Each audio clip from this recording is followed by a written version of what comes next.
one of the reasons I do some of the things that I do, the things that I collect and the work that I do, and the sort of the focus of my life is that I like old things. I like things that have history. A lot of people really like new things, which is fine. And just new things certainly have their place. Nothing wrong with nice new car. Nothing wrong with new socks. Do like a new socks. New clothing generally is excellent. I don't know. I have this thing for sort of history, for pieces that have patina and their history together and intact, and just sort of a feeling of time on them. I think that stuff is really, really cool. And so, like when I was a kid, growing up in the 70s, which was an incredibly ugly and horrible time, you could still find all this beautiful, beautiful antiques and all this great stuff in antique stores and in thrift shops. And so I've always kind of been looking for all those old things. I love handling old items, things that have history, to sort of see the traces of the people that held them before. When I was a kid, I always dreamed about being an archaeologist or anthropologist, or a combination of the both, or battlefield archaeology. I always thought was great. But we're so separated in time from the people who came before. To find a piece, to find things that were, that show traces of the people that were there before, is just it's kind of like time travel to me. I just think it's really neat. But sometimes it sort of gives you sort of a feeling of longing, if you don't know the answers, if you don't have the answers of who this or that person was, but you can still get a little tingle of that sense of time travel, reaching through time and seeing somebody. There's an artifact that was found in London some years ago, and it's a relic of Roman London, about 1,900 years old, and it was somebody's container of like facial cream. And it was found, and they opened it up, and it had the person's finger marks in it. Somebody had opened it up and gotten cream out, and you could see their finger strokes inside the thing. They closed it again, and then for whatever reason it had been lost and then preserved. I just love the idea of being able to see that, and just for a second it's like you can wipe away almost 2 millennia of time. I don't really make much distinction in terms of how I feel about this stuff from stuff that happened 19 years ago, or 1900 years ago, or 190 years ago, or anything else like that. And so sometimes, when I see things and they have this sort of air of history around them, they always sort of grab my attention.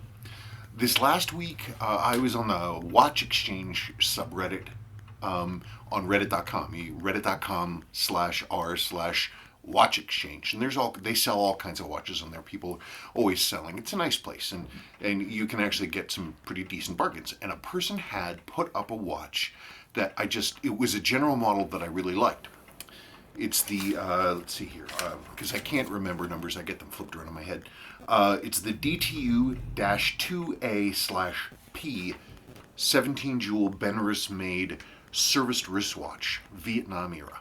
And there was something about it, he hadn't touched it and hadn't done anything to it, and it had this original leather strap on it.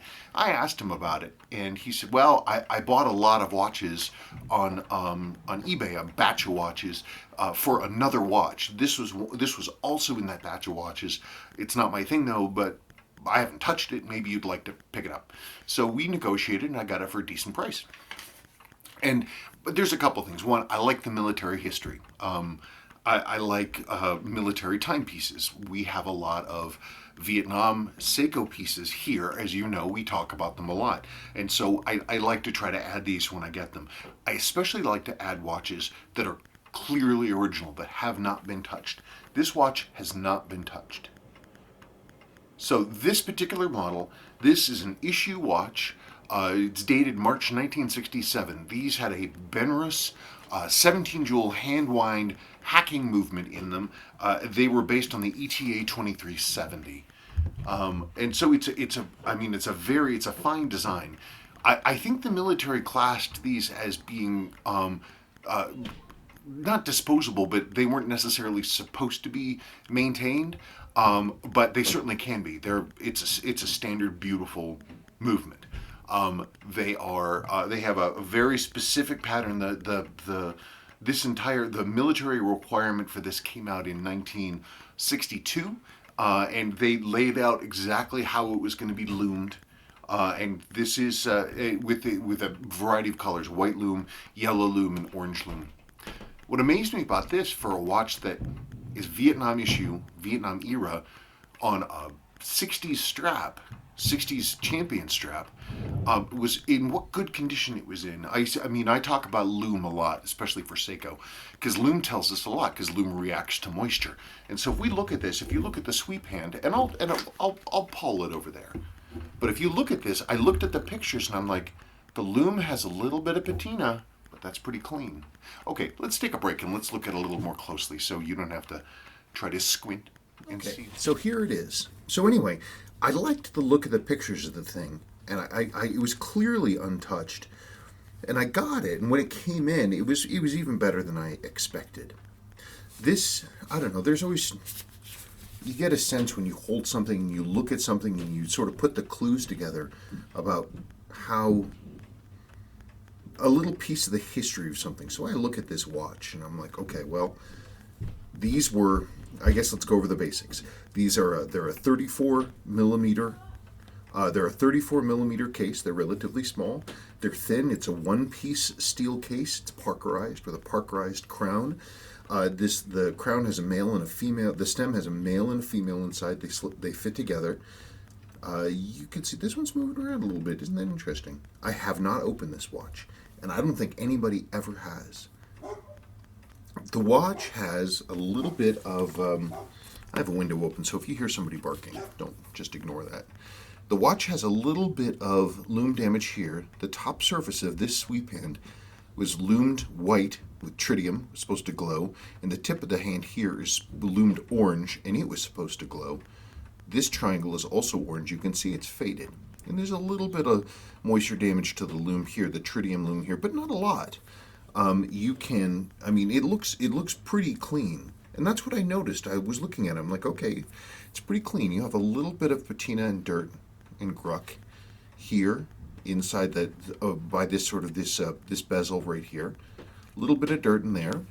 You can see the parkerization is worn. You see the vertical machining lines here, and you can see the parkerization is sort of worn through on the high points of that. It was never abused. You can see some of the dirt here around the crown. It was never abused, but clearly it was in sort of a dirty environment and a little bit of moisture, because we have obviously moisture damage here, but not a ton. And this strap that it's on, this is a 60s style strap. I can tell that for a few things. One, it's got this really fine stitching, which really super fine stitching, and that doesn't really seem to happen too much anymore. It's also got this really wide keeper. Just everything about it is 60s. The length is also, relatively speaking, a little short, but not much. And clearly it had been on there for a long time. But the distinct feeling I got looking at this, it looks like they wore it. I mean, it's an issued watch. They wore it in the field, got a little bit of moisture in it, but then at a certain point, after not wearing it for a terribly long time, they took it off and they never put it back on again. And obviously I'm making sort of a leap here, but it seems to me that somebody wore this and they took it off and they never put it back on again. It was stored well after it was worn. The leather, I've conditioned the leather with my special stuffed Picards, which is a great leather stuff. It's the only leather material that the Smithsonian uses because it doesn't damage leather. But the leather, even before I did that, was very flexible. As it is now, the leather just feels great. It feels really wonderful. And I wonder about this watch, though. Because it does feel to me like somebody took it off after having not worn it for very long, and they didn't ever put it back on again. So I hope this person made it home, but I don't know.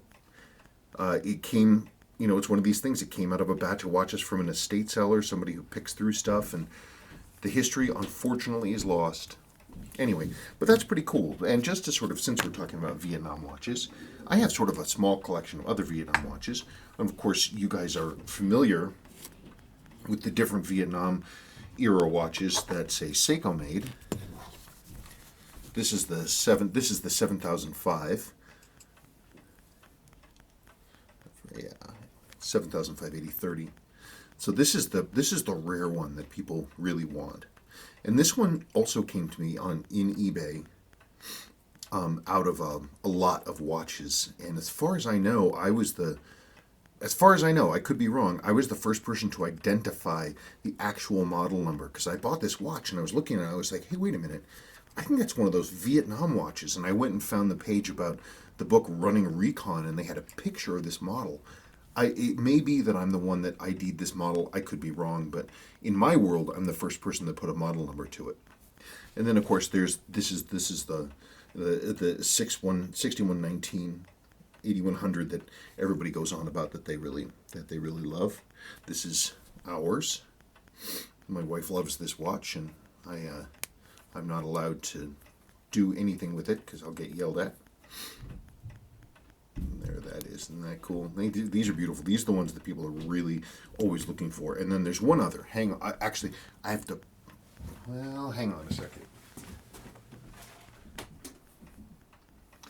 Okay, and I'm back. So these were, as far as we can tell with Running Recon, these were the ones that were issued because they wanted to have sterile, non-military watches that their special forces could wear and not get picked up as being GI. And so they went and did those. Now, before these came out, you had the 6619 model, and these are pretty not easy to find. This one is original. Unfortunately, it suffered a terrible water damage, and the movement's essentially destroyed. But it looks nice, and it gives us a nice example of what this earlier model looks like. So they had this one. Guys were buying them informally, and then they came out with these, and these are the ones that you see from Running Recon. Soldiers in Vietnam, they tended to buy also whatever they could get their hands on, and be able to get stuff done. This watch, this is a Seiko 6105 dress watch. It's got a 6105A, and this came to me from a Vietnam veterans estate.